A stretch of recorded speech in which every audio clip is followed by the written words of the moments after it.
Hello, Internet's land. This is MRR Collects. Tonight we're going to do. This is a haul. I won't really call it an unboxing because I've already unboxed it, but we're going to do this in two parts. These are Kick-Ass and Hit Girl comics that I picked up from mycomicshop.com.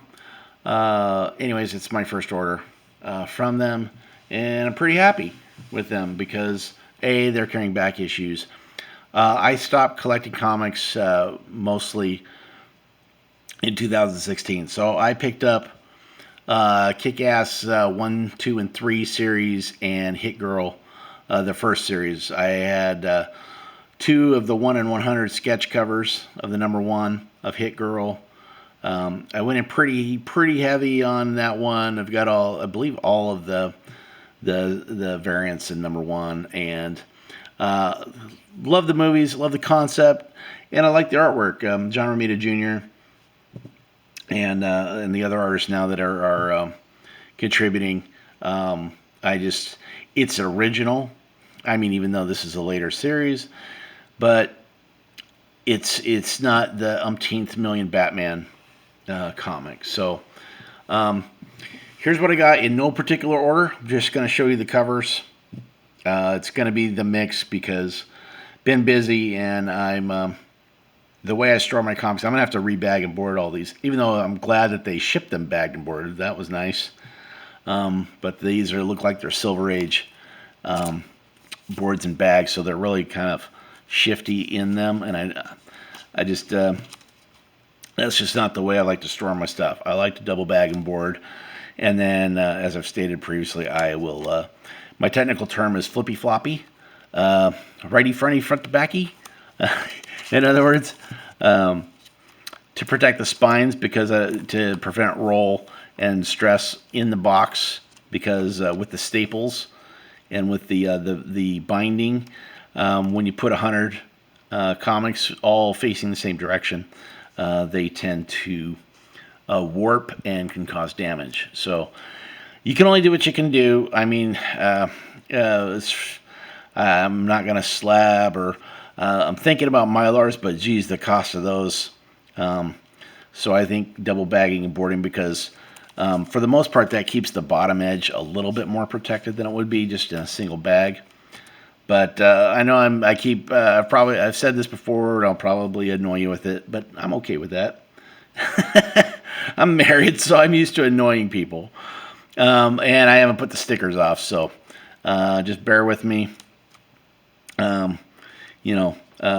Obviously the sticker says mycomicshop.com, so no big shocker there. I like that they carry back issues, whether on availability, whatever. I don't sell off the site, but I like the pictures that they take so you can do research on what's out there. They don't have absolutely everything, but they're one of the most extensive, because I tend to collect like with Avatar Press, some of the smaller presses, some of the little more of the more unique and or hard to find, less well known brands. So here's the Kick-Ass sketch cover number 3. This one here, I don't know. I may frame this one. This one is really cool. Issue 6 of Hit Girl.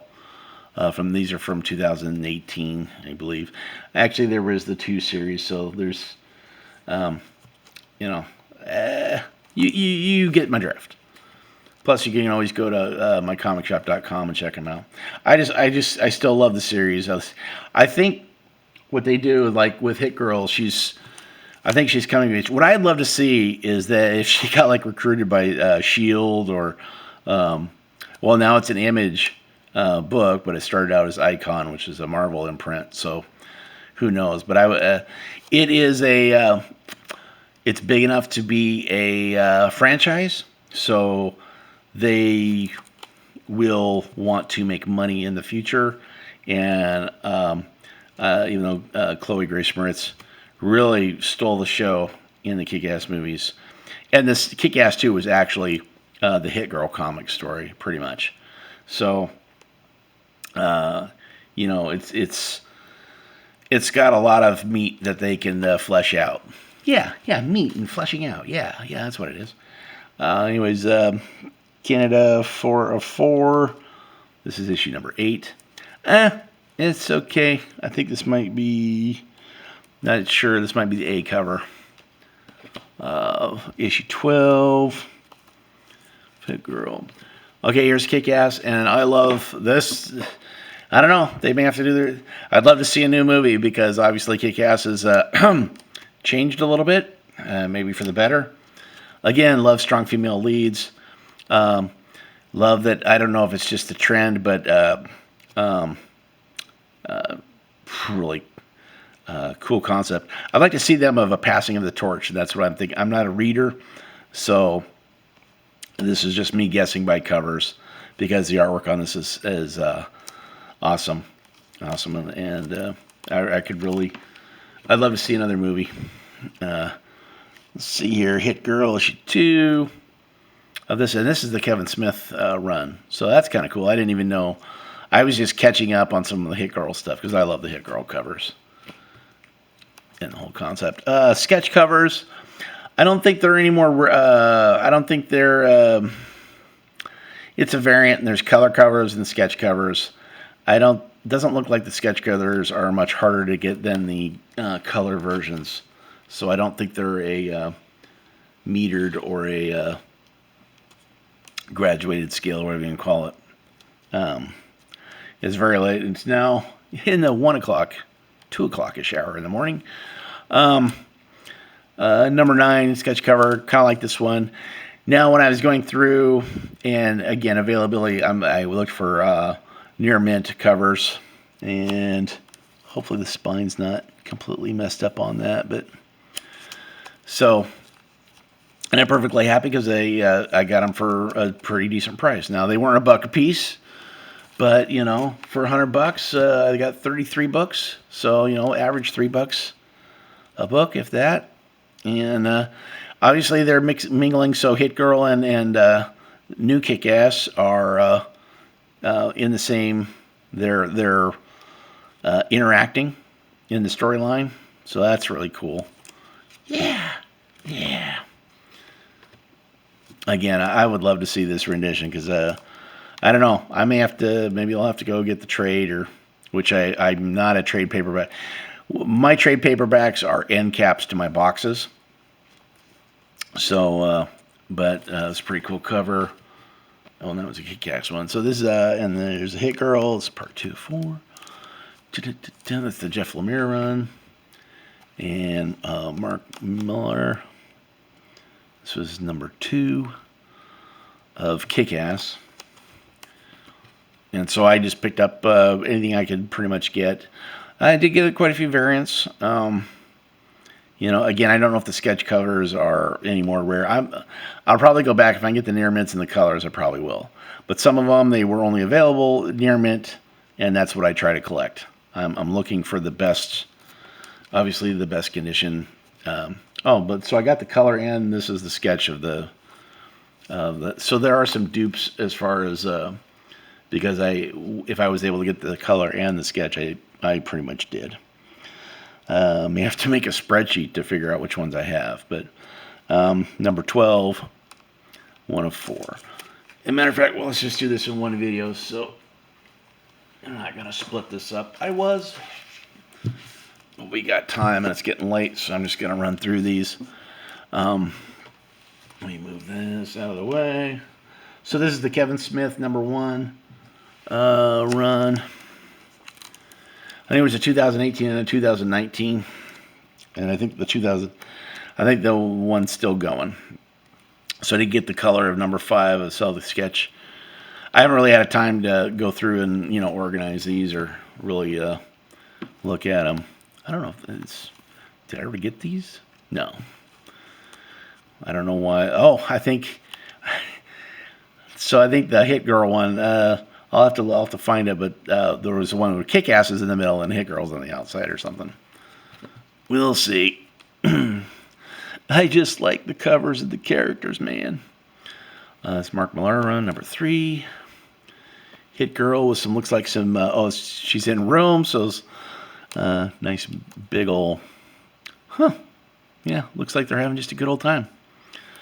Maybe some new villains. And Hit Girl in Hollywood is number 3. It's Kevin Smith run. I had to get this one. It's number 1 in Kick-Ass. I think in Kick-Ass I got up through 9 or 10. I don't know. But I had to pick up a couple number 1s. Sketch version. I don't think the color one was available.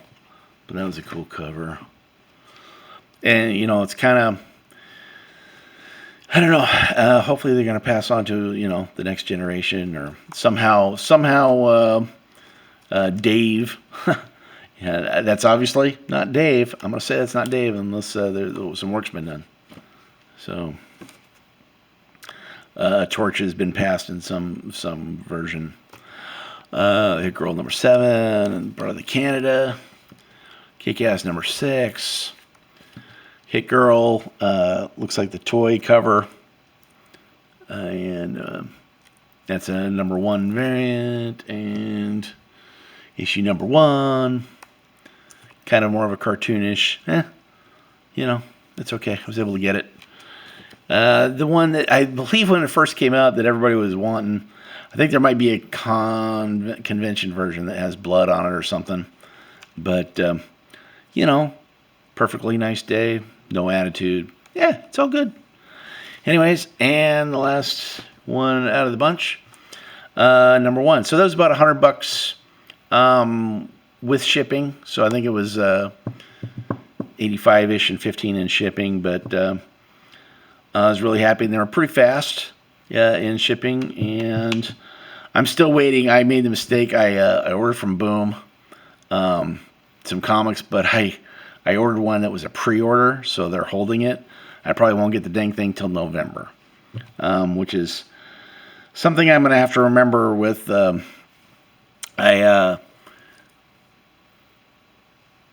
I'm trying to do a few comic book orders. I'm trying not to go overboard. See how that works out. But I'm not shied off the world currency, but I'm working on a different strategy, and I just haven't gotten it done yet. Comics.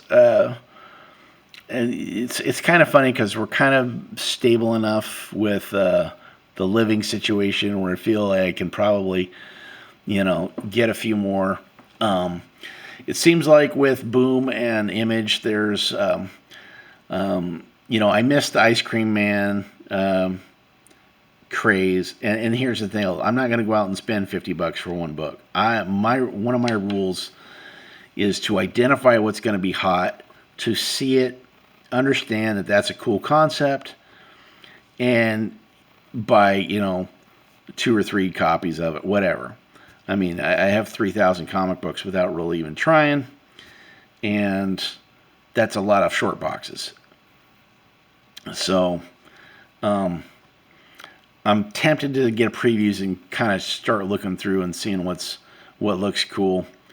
I like the original stuff from whether it be, even if it's Marvel, but I'm just not, I don't know, rarely, like they came out with recently with the Alex Ross covers, and I'll pick up a few of the She-Hulk. Okay, fine. She-Hulk is, if I'm going to collect a superhero and consciously collect it, not connect, it would probably be She-Hulk. And so I think I picked up 3 of the Alex Ross covers. We'll see if I get them. Still waiting. But, you know, it's, for me, it's still, I like the thought that identifying something that is desirable, that's like, oh, that's cool, and then having it, and if it becomes hot, you know, like if they were to make a show out of like Saga, you know, I was like, I believe, you know, I started collecting Saga, and like I missed the number 1s, and that was like literally started collecting comics like 2 or 3 months after it came out, and there was just no way at that time to go back and get the number 1 without spending. I mean, it was I just missed it, and I knew it, and I got from about my lowest one's like 3, issue 3. I may have sold that, so fairly early, but I knew like Wicked and Divine. I've got number ones. You just can't admit you can't get everything. The important thing is to get what you like. I've bought a lot of comics that I really don't feel will ever really, you know, increase massively in value, but it's still better than sitting and watching a 401k go down the tubes, or, at least I had fun. So that's me rambling at 2 o'clock in the morning on a Saturday. Well, now it's Sunday. So we'll see you down the road. We'll still be doing world currency. I still got plenty more to do on that. And probably some die-cast cars, maybe even some not really big into figures, but I did get some 21st century military figures, a little bit of G.I. Joe, the kind of more, make customs out of them. But I've got some loose die-cast cars that I'll show you. Sports cards, I don't know if I want to go down that rabbit hole, because I went down that rabbit hole probably the most, but autograph cards, game use cards. I've got some binders I could go through. Basketball, football. I like the NASCAR the most, but so if you enjoy this, or if you have any ideas or comments, right now I'm at a whopping 2 subscribers. So yeah, subscribe, like, or I will cry like a little girl. Not that little girl, because she's Hit Girl. Anyways, guys, have a great day, and we'll until next time, I'll see you later.